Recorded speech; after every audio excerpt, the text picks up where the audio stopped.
જય અને વીરુ જન્મ્યા ત્યાંથી ભેગા ને ભેગા. એકની પૂંછડી પૂરી થાય ને બીજાની કહેવાળી શરૂ થાય એમ હંમેશા આગળ ને પાછળ એકબીજાની હારે ને હારે. જો ગીર અયોધ્યા હોય તો જય અને વીરુ ત્યાંના રામ ને લક્ષ્મણ. બંનેના રૂપ અત્યંત વિકરાળ અને ઘટાદાર કેશવાળીના માલિક. બંનેનો રંગ અસલ ગરની માટી જેવો. ખોરઠની સીમમાં આવેલ હાવજની વસ્તીમાં સૌથી મોટો ફાળો આ બે નરનો છે.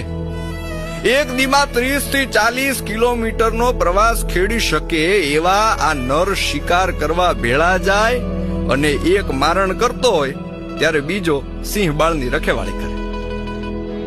ઘરનું અસલ રાજ પરિવાર જ જોઈ લે. આંગણે આવતા કે રસ્તે મળતા કોઈ માનવીને કનડગત નહીં કરવાનો.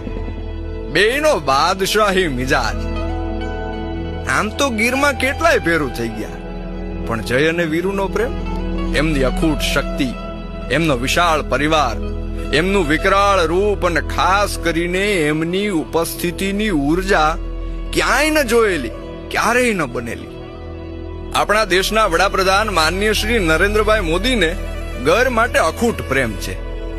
કાળની અકળ ગતિમાં ગીર પ્રેમી, પ્રકૃતિ પ્રેમી અને હાવજ પ્રેમી દરેક વ્યક્તિની પ્રિય જોડી વિખૂટી પડી છે. ગર પંથકની માલિપા દંત કથા બની ગયેલી જય વીરુની જોડીના ગીતો આજે ગવાય છે.